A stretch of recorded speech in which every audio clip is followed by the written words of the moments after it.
I'm Noel with Noel's Frags, and I'm a shopaholic. So let me tell you about it.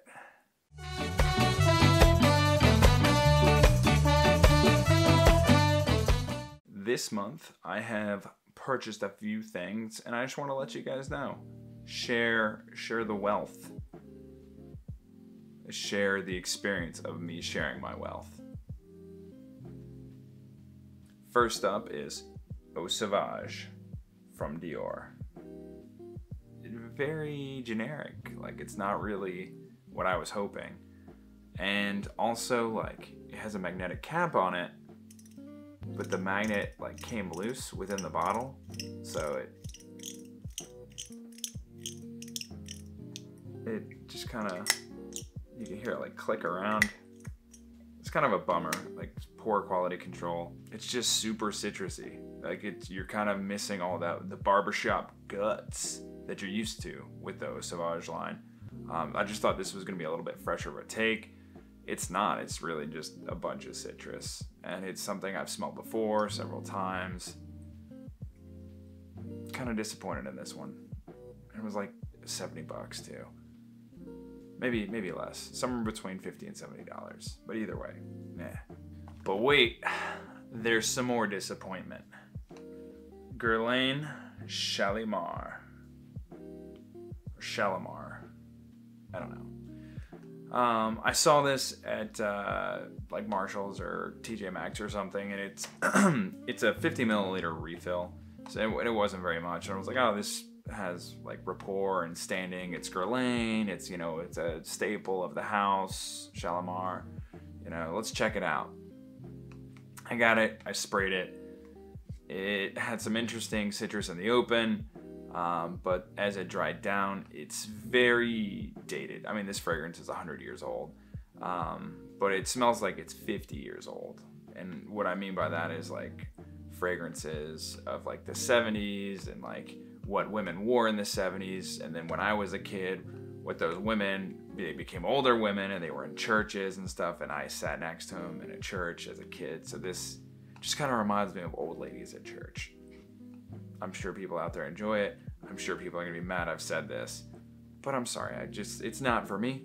I think I'm gonna give it as a Christmas gift to my mom. Woo. Yeah, either way, she enjoys it, you know, I let her smell it and she liked it, so. I'll be parting with this one, so no harm, no foul. It's a present now. But that's enough disappointment. Let's talk about something that wasn't disappointing. TokyoMilk's BulletProof. So this was, I don't know, man. Like I was browsing through, and I don't know how I came across this, but I was on Fragrantica, which is the fragrance encyclopedia I love to pour hours into. And this was like a woody coconut scent, but it was with ebony wood, which is a wood that I'm not familiar with. So I don't know if this is commonplace for all ebony wood or just the ebony wood in this, but it kind of smells like leather. I don't know if that's the coconut and the wood melding, but it gives off almost like this leather, this oily leather scent to it, and I thought it was pretty cool. I actually sprayed it on several hours ago, but I've taken a shower since I can't really smell it anymore. But it definitely starts out like a little smoky-ish, like a smoky leather, and then it lightens up a whole bunch and becomes kind of creamy. So I'd like to actually give this a real couple of wearings to form a great opinion on it, but off the rip it was pretty interesting and not disappointed because it was a total blind buy. So nice little new thing, new toys. So I like to go to the house's websites and see if they have a fork, because like you can buy anything online, you can get samples and decants, but when you get them from third parties, oftentimes you're paying more than you need to. Francis Kirsten's website, they're great with the samples. The shipping is so fast, and the rate for the samples is so affordable, and they give you credit towards a bottle. I wouldn't probably buy a bottle from their website because it's expensive as hell. But you know, they're really cool about it, and you know, they get you the samples at a cheap price, and you get to try all this stuff. One of the other houses I went and checked out was Gallagher Fragrances. And I've kind of sprayed these all on paper, and they're interesting.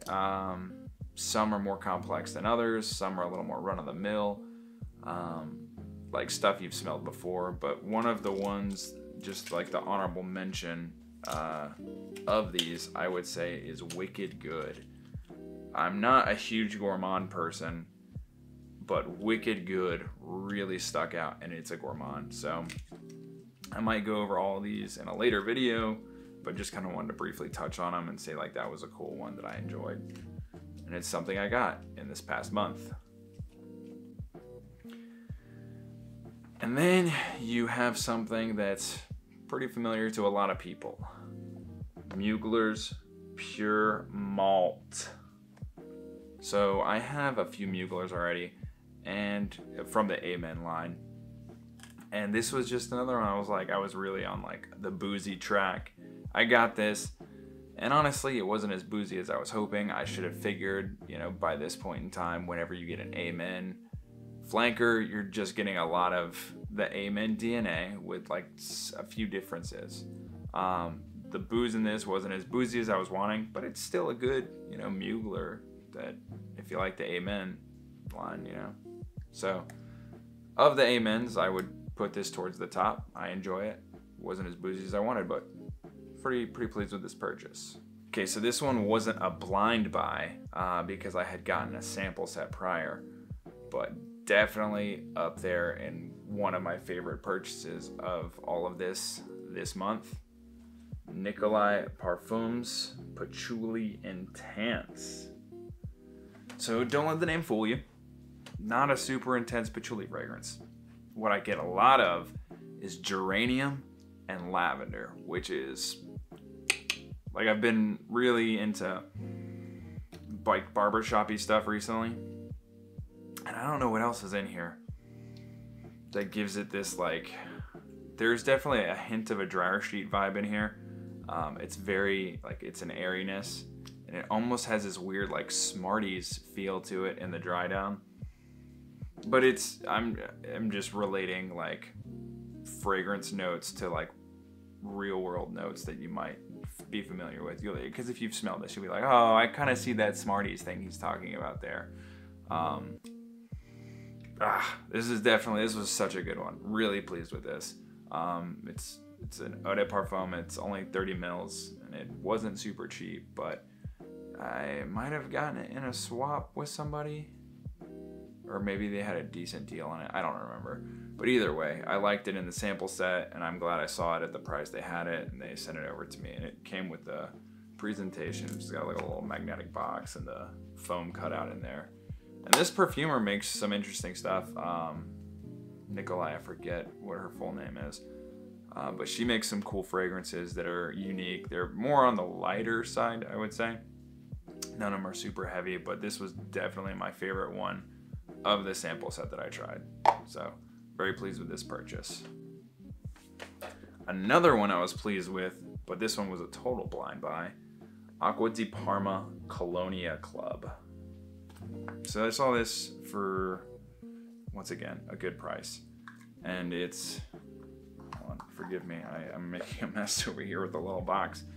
Cool little, you know, it's the typical Acqua di Parma, like little cylindrical container.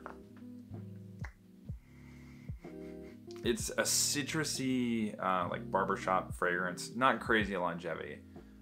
Like the Nicolai, I forgot to say that, like the Nicolai is stupid strong longevity. I sprayed it and it got on a jacket, and once again, it's like days later and you can still smell it. Like it's Nicolai's Patchouli Intense lasts forever. But this, on the other hand, does not last nearly as long. But it is a very cool scent. It's once again in that like citrusy barbershop lavendery realm, and it's good. I've just really been on a lavender and geranium kick. Like the past few months, I've been like looking at that. Just some of my favorite notes, and they make for that like traditional cologne smell that, like, you know, aftershaves and stuff like that. But this is definitely more on the lighter end of the spectrum. It has a little bit of a greenness to it. So it's like a green lavender with citrus. It only lasts like 3 or 4 hours, but it's cool while it's there.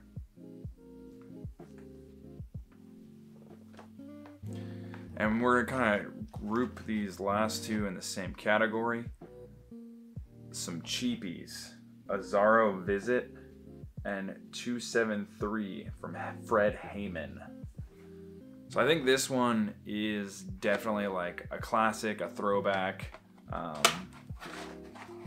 It came wrapped in like this red paper.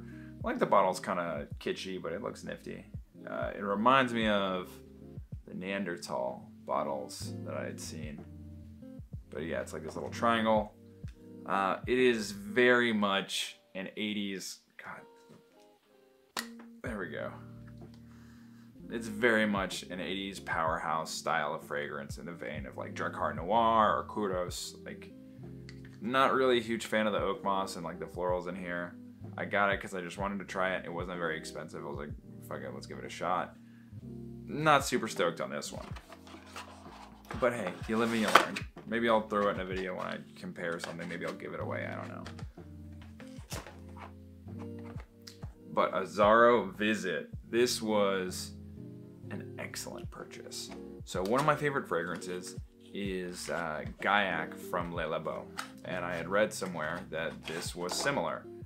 And it's not a dead ringer, but I sprayed it in the box like a little while ago. I like spraying fragrances into the box so I can have like a memory without having to spray it. Just like, oh yeah, that's what that smells like.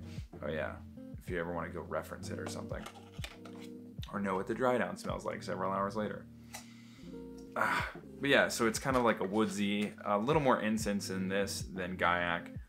Gallagher's kind of this like, mostly just like woody, slightly smoky. I wouldn't call it like incensey, but like a little smoked wood.